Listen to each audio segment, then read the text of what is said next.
ಯಾಸಿರ್ ಪಠಾಣ್ ಸುದ್ದಿಗೋಷ್ಠಿ ನಡೆಸಿದ್ದಾರೆ. ಶಿಗ್ಗಾವಿಯಲ್ಲಿ ಗೆದ್ದ ನಂತರದಲ್ಲಿ ಅವರ ಮೊದಲ ಪ್ರತಿಕ್ರಿಯೆ ಇದಾಗಿದೆ. ಸಂತಸವನ್ನ ಹಂಚಿಕೊಂಡಿದ್ದಾರೆ. ನಮ್ಮ ಸರ್ಕಾರದ ಸಾಧನೆಯನ್ನ ಜನ ಪರಿಗಣಿಸಿದ್ದಾರೆ.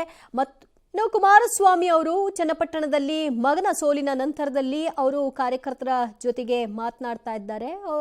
ಒಂದಷ್ಟು ಆತ್ಮಾವಲೋಕನ ಮಾಡಿಕೊಳ್ಳುವಂತಹ ಕೆಲಸಗಳು ಕೂಡ ಆಗ್ತಾ ಇದೆ. ಆ ವಿಜುವಲ್ಸ್ ನ ನೀವು ಗಮನಿಸ್ತಾ ಇದ್ರಿ. ಪಠಾಣ್ ಅವರು ನಮ್ಮ ಜೊತೆ ಸರಳಿ ಈ ಗೆಲುವು ನಮ್ಮ ಐತಿಹಾಸಿಕ ಗೆಲುವು ಅನ್ನೋದು ಸರ್. ಯಾಕಂದ್ರೆ ಒಂದ್ ಕಡೆ ಮಾಜಿ ಸಿಎಂ ಪುತ್ರ ನಿಮ್ಮ ವಿರುದ್ಧ ಸ್ಪರ್ಧೆ ಮಾಡಿದ್ದು, ಅದರಲ್ಲೂ 30 ವರ್ಷದ ನಂತರ ಗೆದ್ದಿದ್ದಾರೆ. ಯಾವ ತರ ಅನಿಸ್ತದೆ? ಮೊಟ್ಟ ಮೊದಲಿಗೆ ಆ ದೇವರನ್ನು ಮನದಲ್ಲಿ ನಿಂತ ನನ್ನ ತಂದೆ ತಾಯಿಯ ಒಂದು ಗುರು ಹಿರಿಯರ ಒಂದು ಆಶೀರ್ವಾದದ ಫಲದಿಂದ ನನಗೆ ಒಂದು ಅವಕಾಶ ಸಿಕ್ಕಿದೆ, ಗೆಲುವಾಗಿದೆ. ಮೊಟ್ಟ ಮೊದಲಿಗೆ ನಾನು ಶಿಗ್ಗಾಂವ ಸೋಂದೂರು ವಿಧಾನಸಭಾ ಕ್ಷೇತ್ರದ ಏನು ಸರ್ವ ಜನಾಂಗದ ಶಾಂತಿಯ ತೋಟ ಎಲ್ಲ ಸಮಾಜದ ಎಲ್ಲ ಮುಖಂಡರಿಗೂ ನಾನು ಈ ಸಂದರ್ಭದಲ್ಲಿ ಕಾಂಗ್ರೆಸ್ ಪಕ್ಷದ ಎಲ್ಲ ಹಿರಿಯ ಮುಖಂಡರಿಗೆ ಎಲ್ಲರಿಗೂ ನಾನು ಧನ್ಯವಾದ ಅರ್ಪಿಸ್ತೇನೆ. ಜೊತೆಗೆ ಈ ರಾಜ್ಯದ ಜನಪ್ರಿಯ ಮುಖ್ಯಮಂತ್ರಿಗಳಾದಂಥ ಸನ್ಮಾನ್ಯ ಸಿದ್ದರಾಮಯ್ಯ ಸಾಹೇಬರು, ನಮ್ಮ ದಿಟ್ಟ ನೇರ ನಾಯಕರಾದಂಥ ಸನ್ಮಾನ್ಯ ಡಿ ಕೆ ಶಿವಕುಮಾರ್ ಸಾಹೇಬರು, ಚುನಾವಣಾ ಚತುರರಾದಂಥ ಸನ್ಮಾನ್ಯ ಸತೀಶಣ್ಣ ಜಾರಕಿಹೊಳಿಯವರು, ನಮ್ಮ ಜಮೀರ್ ಅಹಮದ್ ಸಾಹೇಬರು, ಜಿಲ್ಲೆಯ ಉಸ್ತುವಾರಿ ಸಚಿವರಾದಂಥ ಸನ್ಮಾನ್ಯ ಶಿವಾನಂದ್ ಪಾಟೀಲ್ರು, ಈಶ್ವರ್ ಖಂಡ್ರೆ ಸಾಹೇಬರು, ಲಕ್ಷ್ಮೀಕ್ಕ ಹೆಬ್ಬಾಳ್ಕರ್ ಅವರು, ಸಲೀಂ ಅಹಮದ್ ಅವರು.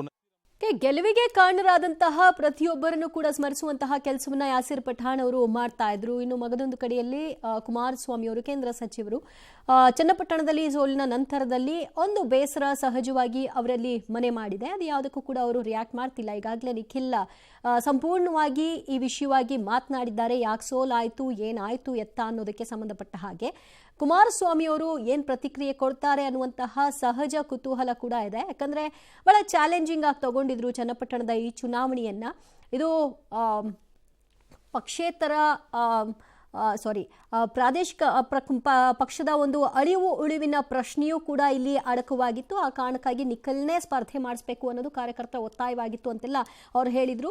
ಒಳ್ಳೆ ಲೀಡ್ನ ಎಕ್ಸ್ಪೆಕ್ಟ್ ಕೂಡ ಮಾಡಿದ್ರು. ಆದರೆ ಅದು ಉಲ್ಟಾ ಆಗಿದೆ. ಯೋಗೇಶ್ವರ್ ಗೆಲುವು ದಾಖಲು ಮಾಡಿದ್ದಾರೆ, ನಿಖಿಲ್ ಸೋಲನ್ನ ಕಂಡಿದ್ದಾರೆ. ಈ ಮೂಲಕವಾಗಿ ಯೋಗೇಶ್ವರ್ ಗೆಲುವಿನ ನಗೆ ಬೀರಿ ಅವರು ಗೆಲುವಿಗೆ ಯಾವೆಲ್ಲ ರೀಸನ್ಸ್ ಅನ್ನುವಂತಹ ವ್ಯಾಖ್ಯಾನಗಳನ್ನ ಮಾಡ್ತಾ ಇದ್ರೆ, ಈ ಕಡೆ JDS ಕೂಡ ಒಂದು ಸೋಲಿಗೆ ಆತ್ಮಾವಲೋಕನವನ್ನ ಮಾಡಿಕೊಳ್ಳುವಂತಹ ಕೆಲಸವನ್ನ ಮಾಡ್ತಾ ಇದೆ. ಸೋಲನ್ನ ಆಕ್ಸೆಪ್ಟ್ ಮಾಡ್ಕೊಂಡಿದ್ದಾರೆ. ಜನಾದೇಶವನ್ನ ನಾವು ವಿರೋಧ ಮಾಡಲ್ಲ, ಆದರೆ ಮುಂದಿನ ದಿನಗಳಲ್ಲಿ ಪಕ್ಷ ಕಟ್ಟುವಂತಹ ನಿಟ್ಟಿನಲ್ಲಿ ಮತ್ತು ಚನ್ನಪಟ್ಟಣದಲ್ಲಿ ಬೇಸ್ನ ಉಳಿಸ್ಕೊಳ್ಳುವಂತಹ ನಿಟ್ಟಿನಲ್ಲಿ ಏನ್ ಕೆಲಸಗಳು ಆಗಬೇಕು ಅದರ ಬಗ್ಗೆ ಗಮನ ಹರಿಸ್ತೀವಿ ಅಂತ ಕೂಡ ನಿಖಿಲ್ ಹೇಳಿಕೆಯನ್ನ ಕೊಟ್ಟಿದ್ದಾರೆ.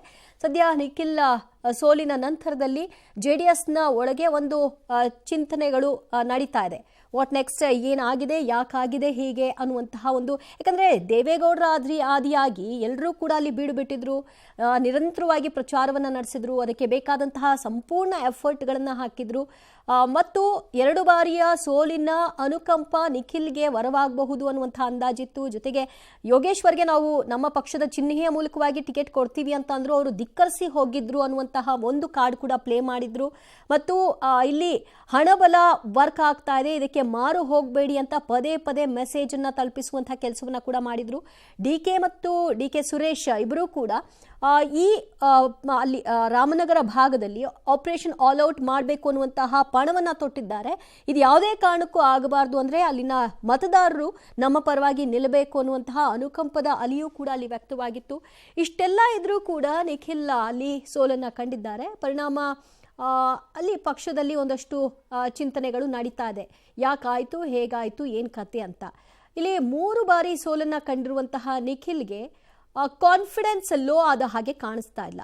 ಸೋಲು ಈ ಹಿಂದಿನ 2 ಸೋಲು ಕಂಡಿದ್ದೀನಿ, ಈಗ 3ನೇ ಸೋಲು ಅಂತ ಭಾವಿಸ್ತೀನಿ. ಈ ಸೋಲನ್ನು ನಾನು ಗೆಲುವಿನ ಸೋಪಾನವಾಗಿ ಮಾಡಿಕೊಳ್ಳಿಕ್ಕೆ ಬೇಕಾದಂತಹ ನಿಟ್ಟಿನಲ್ಲಿ ಪಕ್ಷದ ಕಾರ್ಯಕರ್ತನಾಗಿ ಸಂಪೂರ್ಣವಾಗಿ ನಾನು ಕ್ಷೇತ್ರದಲ್ಲಿ ತೊಡಕೊಳ್ತೀನಿ, ಕ್ಷೇತ್ರಕ್ಕೆ ಬೇಕಾಗಿರುವಂತಹ ಆಗು ಹೋಗುಗಳ ಬಗ್ಗೆ ನಾನು ಗಮನ ಹರಿಸ್ತೀನಿ ಅಂತ ಕೂಡ ಅವರು ಹೇಳ್ಕೊಂಡಿದ್ದಾರೆ. ಹೀಗಾಗಿ ಸೋತಿದ್ದೀನಿ, ಸತ್ತಿಲ್ಲ ಅನ್ನುವಂತಹ ಮೆಸೇಜ್ ಅನ್ನ ಕೊಡೋ ಮೂಲಕವಾಗಿ ಮತ್ತೆ ಚನ್ನಪಟ್ಟಣದಲ್ಲಿ ಪುಟಿದೇಳುವಂತಹ ವಿಶ್ವಾಸವನ್ನ ನಿಖಿಲ್ ಕುಮಾರಸ್ವಾಮಿ ಅವರು ವ್ಯಕ್ತಪಡಿಸಿದ್ದಾರೆ.